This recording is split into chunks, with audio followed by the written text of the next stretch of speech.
Bienvenidos a este podcast de Un Aula, Educación y Región. En esta entrega abordaremos un tema fundamental para comprender el horizonte político que se ha tejido en América Latina desde el siglo pasado, las instituciones políticas. Para eso trabajaremos unos puntos importantes que son los siguientes.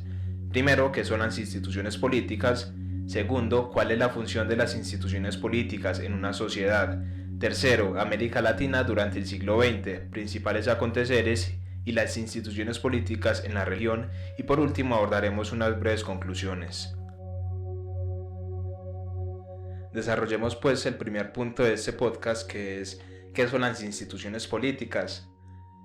Miremos primero que todo a qué nos referimos cuando usamos la categoría de institución política. Nivia Marina Brismad, una profesora de la Universidad Autónoma de México, nos remite a pensar cómo el concepto de instituciones tiene un origen bastante polisémico, acercándose principalmente a una raíz indoeuropea que nos remite a ver su significado como estar, permanecer, poner, organizar, instruir, enseñar, e incluso se podría pensar, si se quiere, que el verbo transitivo instituir entraría perfectamente en ese orden de ideas. Además, la autora nos menciona que tal término ha tenido desde los jurisconsultos romanos una connotación como aquellos libros o manuales con los cuales se introducía la enseñanza del derecho. Desde aquí empiezan a despuntar, si vemos, nuevas ideas, y el sociólogo francés Durkheim relacionaría este concepto con su discurso, refiriéndose a unas instituciones como lo son la familia, el contrato, las tradiciones culturales, políticas, entre otras, advirtiendo entonces que concebía las instituciones como hechos sociales que abarcan creencias y conductas de una sociedad. Podría pensarse que al desarrollar el concepto de instituciones políticas es necesario abordar otros conceptos muy relacionados, como lo que la autora mencionada nos ha presentado, y es que cuando proferimos la palabra institución, evidentemente nos sentimos como incitados a pensar en un cuerpo, no siempre material, de hecho, pero que tiene en su estructura y en su base unas normas y pensamientos de orden interno. De ahí que no sea descabellado observar los conceptos de familia y escuela, por ejemplo, como se podría proponer desde la sociología de Durkheim, pues cada uno de ellos y otros más son propios núcleos bajo los cuales el concepto de tejido de la vida social, que es así como define Jeffrey Hodgson a las instituciones, dado que las instituciones entonces son las que constituyen el tejido de la vida social. El profesor Hodgson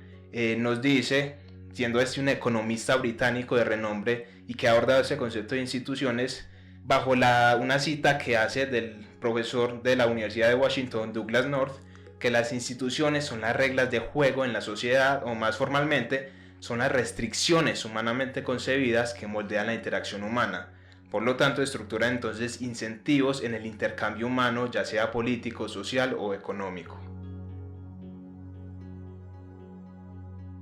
Ahora bien, ¿cuál es la función de las instituciones políticas en una sociedad?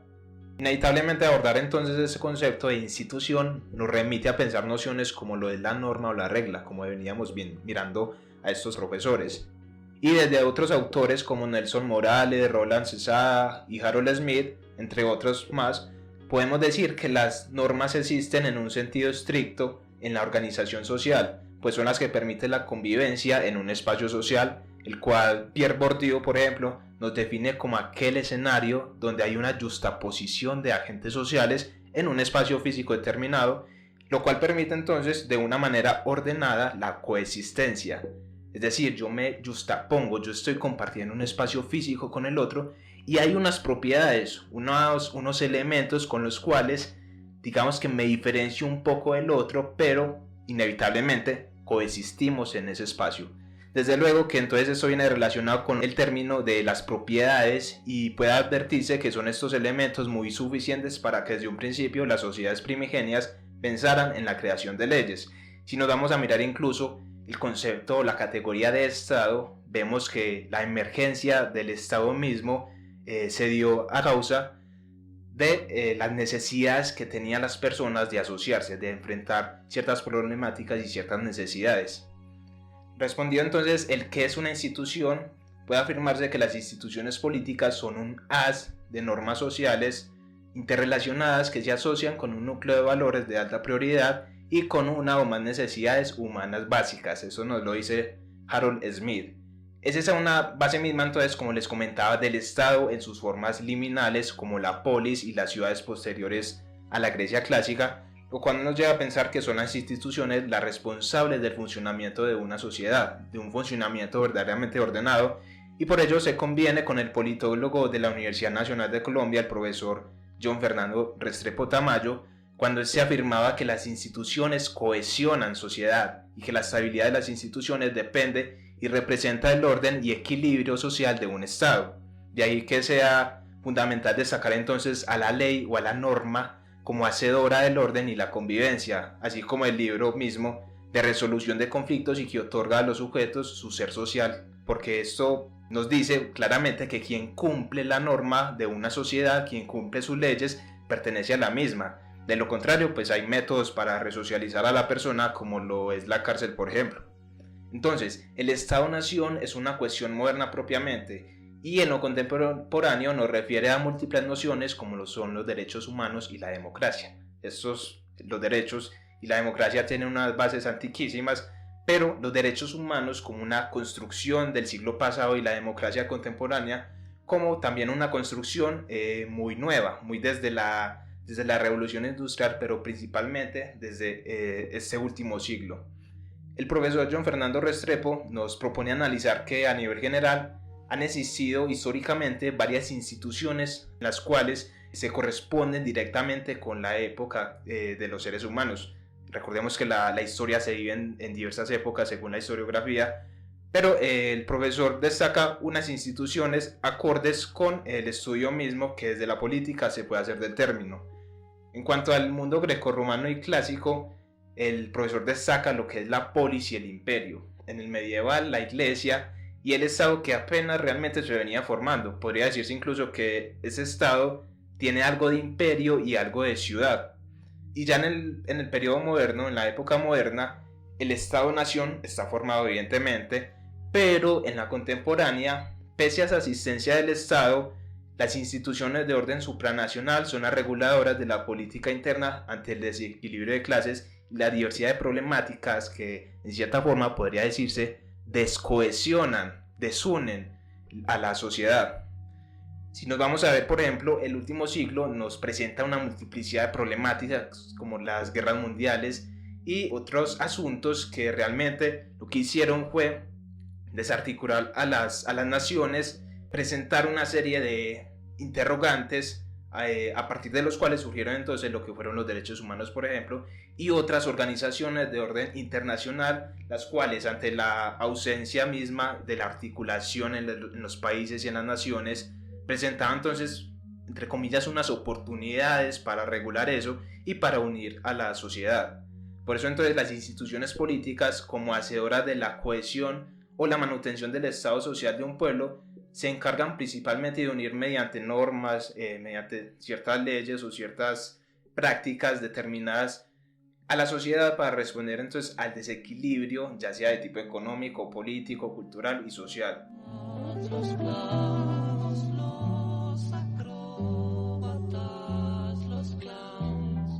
Venimos escuchando de fondo a Sui Generis, un dueto que estuviera conformado por los artistas Charly García y Nitro Mestre principalmente, y que se encontró activo durante el 68 y el 75. El álbum que se ha venido reproduciendo es Pequeñas anécdotas sobre las instituciones. Este álbum da luz entonces con sus letras sobre el acontecer mismo del pueblo argentino durante aquellas décadas, y es que las críticas que empleaban esos autores en sus canciones demostraban entonces la realidad de la dictadura, la cual era una realidad demasiado acuciante que muchos de los temas para el llamado rock argentino versaban en torno a tal problemática.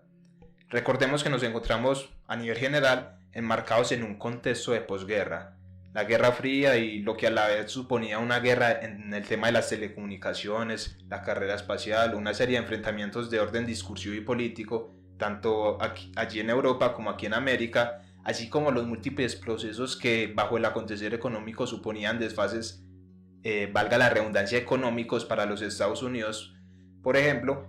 por la incursión de la ideología comunista en el Cono Sur, todos estos problemas, todas estas situaciones llevó a que las políticas regionales versaran en dirección entonces a la finiquitación de tal pensamiento, de esas ideas comunistas que se empezaban a intrometer en las prácticas y en las ideologías de los pueblos latinoamericanos. Con la doctrina de la seguridad nacional, como la afirma el profesor de la Universidad de los Andes, Francisco Leal, se concebía que al garantizarse la seguridad del Estado se garantizaría también lo que es la seguridad de la sociedad. Todo ello llevó a que se desatara bajo la idea de evitar el establecimiento y proliferación del comunismo en América Latina,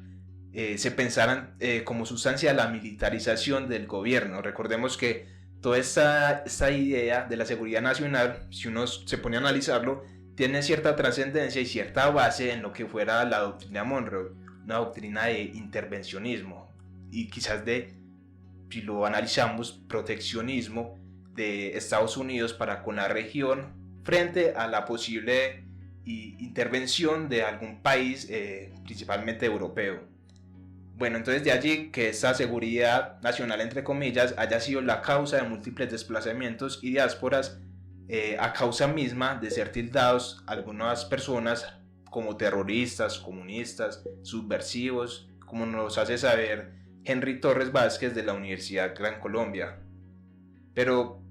desde luego que el trasfondo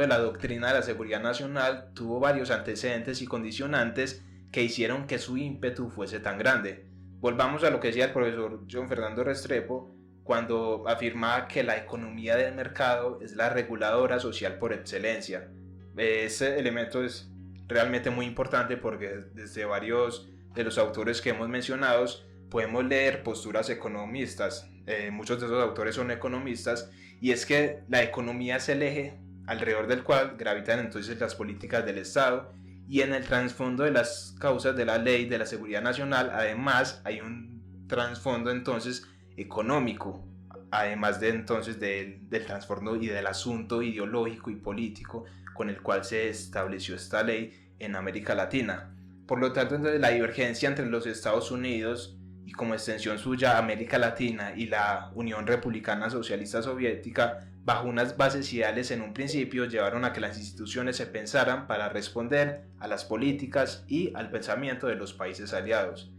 Puede decirse que las dictaduras aquí en América Latina, ante los estados endebles, unos estados débiles y unas políticas débiles y desarticuladas, dio paso entonces a la intervención de países como Estados Unidos con el llamado Plan Cóndor, patrocinándose así varios de los golpes de Estado.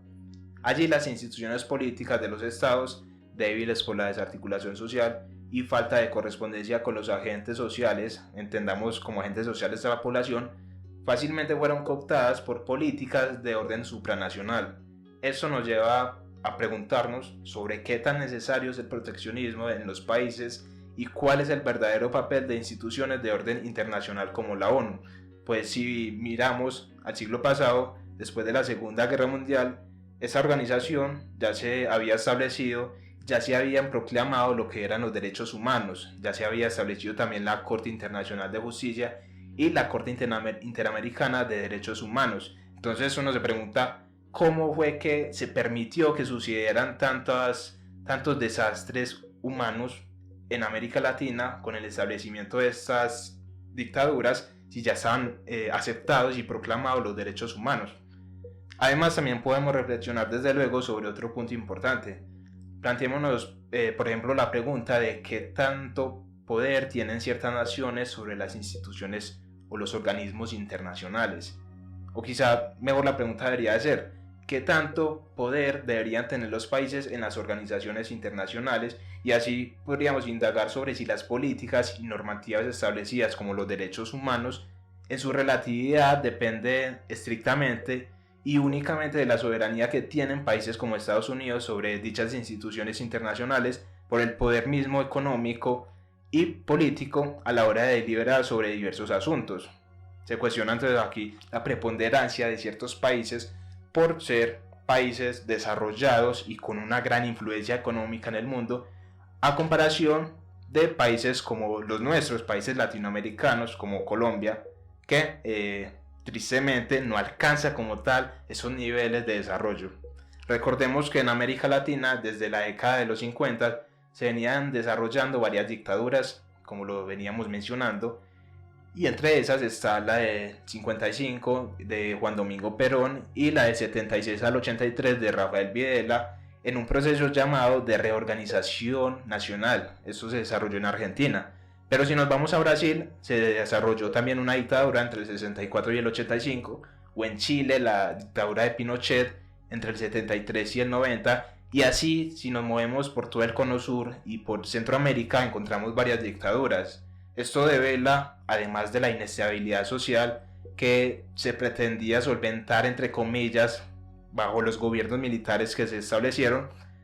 se evidencia una posterior inestabilidad institucional dada la cooptación de las instituciones políticas de los estados por parte de estos gobiernos militares. Consideramos a la dictadura como una institucionalización de un poder militar. Este poder supone entonces un cambio en las reglas de juego de una sociedad, porque dado los intereses ideológicos y políticos en este nuevo orden político, la alteración de las normativas y los aparatos estatales que gobernaran sufren cambios significativos que se deben corresponder con los objetivos de las dictaduras y los objetivos que los dictadores como tal, los gobiernos militares buscan. No obstante, autores como Alain Roque sugieren que una dictadura es un régimen que se ejerce sin control,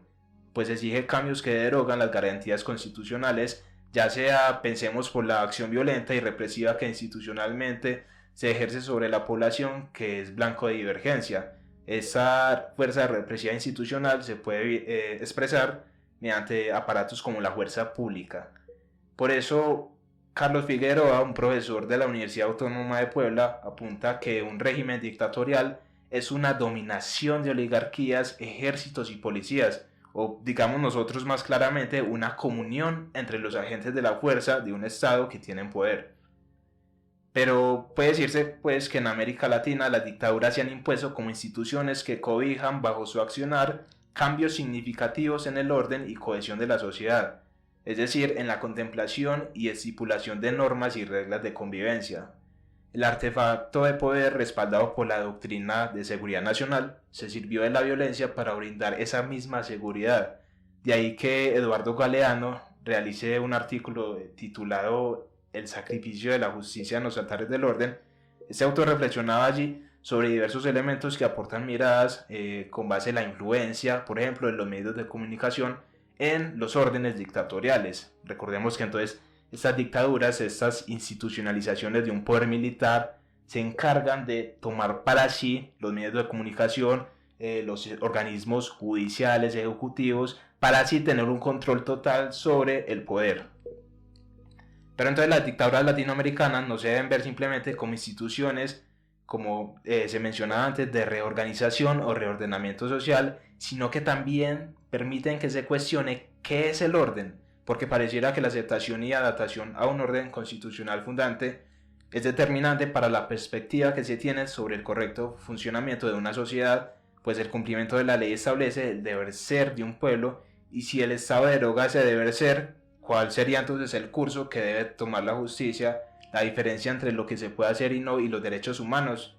Expliquemos esto bien, y es que las dictaduras, los poderes dictatoriales llegan y realizan un cambio a raíz de entonces lo que conocemos como la Constitución. Entonces esos valores, porque la Constitución está hecha, además de leyes, las leyes se hacen de valores, y esos valores, que son las costumbres mismas de los pueblos, se ven transformados realmente. Y lo que pasa allí es que las personas empiezan a preguntar qué es lo correcto, qué es lo que yo debo hacer y qué es lo que no debo hacer. ¿Qué va en contra realmente de los derechos humanos? O más bien, yo todavía tengo derechos respaldados por la Constitución. Por eso Pierre Bourdieu reflexionaba en un libro titulado Meditaciones Pascalianas sobre la importancia de la costumbre en el establecimiento de las normas. Cuestionar la ley es ir en contra de la ley misma, porque como dice este sociólogo francés, la ley es la ley y nada más. Y el origen de la ley es, curiosamente, veamos, la violencia misma, la arbitrariedad. Y en un contexto del golpe de Estado, la ley es fácilmente derogable, podemos notarlo fácilmente. La norma puede ser utilizada para intereses de las oligarquías, y se lee en el mismo Bourdieu cuando reflexionaba sobre el hecho de que en un contexto como este la fuerza pública pareciera carecer de su sentido primigenio, porque va en contra de lo que plantea cuidar, y se transforma entonces en violencia, deja de ser fuerza pública y se transforma en violencia. ¿En contra de quién? De quienes vayan en contra de las ideologías de los dictadores, del gobierno militar. Concluyamos pues diciendo que ya hemos hablado de una manera muy breve sobre las instituciones políticas, el uso del término y las funciones que una institución debería cumplir como tal en una sociedad. Ante el panorama de las instituciones en el contexto latinoamericano, un contexto de dictaduras, digamos que el deber ser de las instituciones políticas, es decir, el deber de cohesionar sociedad, suponen un punto crítico porque la acción del régimen dictatorial se orienta únicamente bajo el interés de las oligarquías y las fuerzas del Estado, fuerzas represivas si hablamos ya en términos de Lovis Althusser. Pero además de ello, el carácter de las instituciones se ve frágil y poroso, dada la necesidad de que intervengan organismos internacionales como la ONU, aunque también relativamente pues surge la reflexión sobre el poder que tienen ciertos países sobre tales organismos, la porosidad también a la cual tenderían estos organismos por ser dominados por ciertas naciones. Nos encontramos pues ante un estado endeble con instituciones endebles que se intentan ayudar de organismos que ejercen de manera endeble también sus políticas en las instituciones que cobijan entonces a las naciones participantes. Pero las normas de juego que se proponen para la convivencia interna, regional e internacional son débiles también. Estamos frente a la ausencia primero de un sentido de política personal y nacional, un sentido comprometido y participativo que se extienda hacia una noción también de compromiso colectivo y estatal de la política. El periodo de las postdictaduras nos muestra caminos que desde la democracia y otras intencionalidades participantes han impulsado un nuevo modo de ser en la política latinoamericana, pero cabe la duda entonces aquí de qué sucederá con las instituciones políticas. ¿Se remiendarán, se arreglarán o seguirán siendo débiles o han de pronto de desaparecer? Y si las instituciones políticas son tan importantes para la cohesión social, para el orden social y la convivencia, en caso de que desaparecieran, ¿qué o quiénes cumplirían su función? ¿Sería esto acaso un retorno a la ley del más fuerte, a la violencia como la ley madre? Gracias por haber participado en este podcast de Un Aula, Educación y Región. En el canal se encuentran otros recursos para reflexionar sobre temas relacionados con educación y cultura política en Latinoamérica, presentados por los estudiantes de la Facultad de Educación de la Universidad Autónoma Latinoamericana, Un Aula. Muchas gracias.